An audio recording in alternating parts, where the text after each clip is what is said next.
Steak. Ni berlakon palsu ni. Apa dia? Sekarang ni kita berada dekat bazar tepi ibu, tongkek di tepi ibu dia sedikit. Di mana bazar Kinabalu. So kita ada masakan.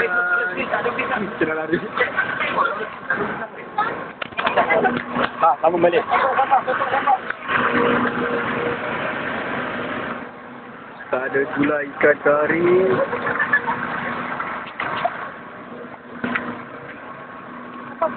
Awak nama apa tu? Petai sambal eh? Petai sambal. Apa tu petai? Petai.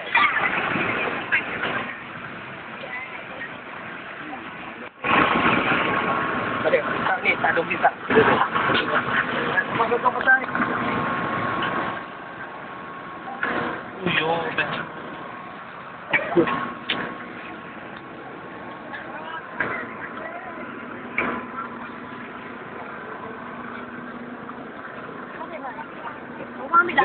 Ada kerem, jangan apa ni? Ada kerem ni karamel. Cik bang, saya pilih bang. Saya pai, saya itu semua.